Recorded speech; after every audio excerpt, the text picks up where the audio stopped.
are fully healthy, and can you kind of update your status?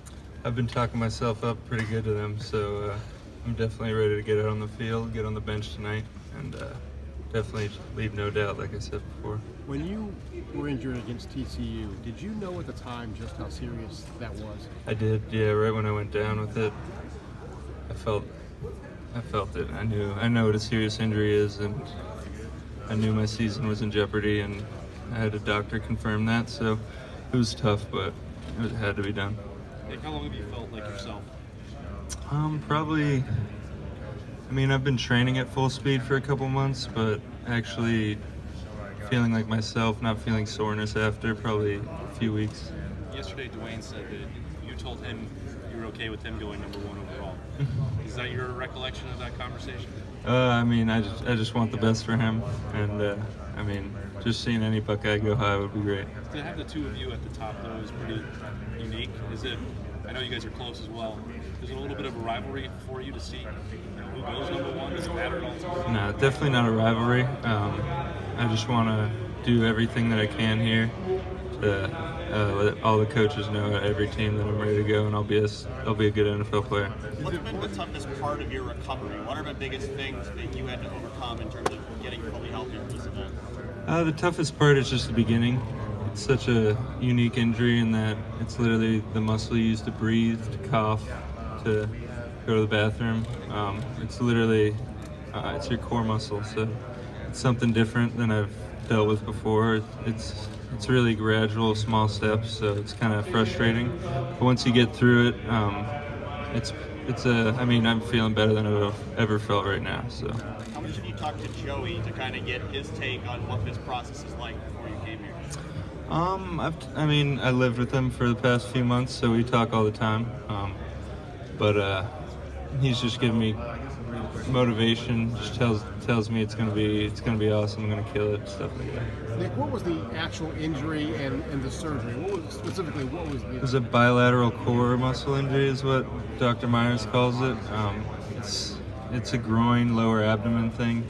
He repairs both sides, because if you don't repair both, then you risk the other side getting injured. I didn't feel an injury on the other side, but they go in and clean it up.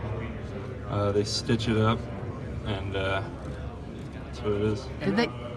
Did they say this was maybe a culmination of playing football for years, or? Yeah, it definitely is something that could be maybe a strain, and then you do a little rehab and you feel fine later on, and then eventually it goes on you. So. Nick, what would you say is your go-to pass rush move when you need to get a sack? Probably a side scissor, side swipe that people have gotten to see pretty well for me. I think it's a move that'll work at the next level as well, so it's definitely one that I pride myself on. What do you think are the keys to making that work? Just speed, good sell, and good hands. Nick, It's a dream come true. Arizona's at number 1 right now.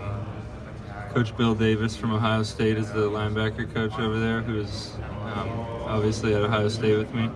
So, I mean, that would just mean so much to me to be thought of as the best player in the draft. Nick, do you and Joey have some sort of?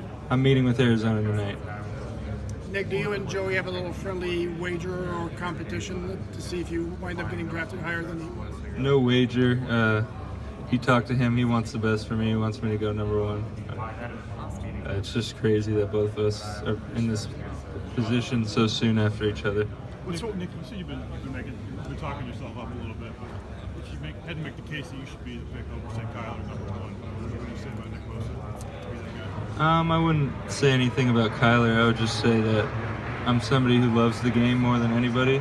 I'm going to come in and I'm going to work every day, every practice, trying to find new things to better myself. So if you do draft me, then you'll have somebody who's going to improve throughout my entire career. Nick, what would you say is your lowest point with the injury, and do you think you would be at this juncture where you could go as early, as a top 5? I mean, yeah, when it happened, when I got home from that TCU game, I was laying in bed. I could barely get up, and it was one of the darkest moments in my life so far. So for me to just talk to my family and let them bring me up and just know that my life is still good and I still have amazing blessings and a bright future. That's what helped me get through it.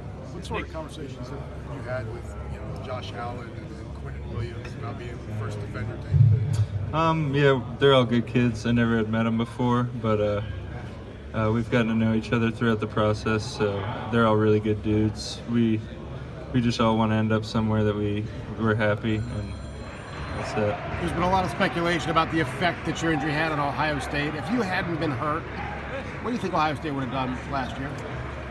I don't like to think about that. I really don't. Was there any thought, you knew that there was a long-term injury and people understand why you withdrew from school and rehab. How hard was it to kind of know that you weren't going to come back when you left school? I mean, it was the year that I'd been waiting for my whole career. I kind of split reps my freshman and sophomore year. Just coming in, I was going to be the guy. Started strong, first 3 games, and it just got torn away from me. And I mean, it's something that I'll always think back to, but it's tough. Nick, this is one of the deepest, talented defensive line drafts in recent history. What does it mean to you to be one of the best among those guys? It's awesome. I mean, I love to see defenders going high, and just sitting in the D-line group with all these guys, it's pretty impressive. I'm sure tomorrow they're going to put up some crazy numbers, so it's really cool.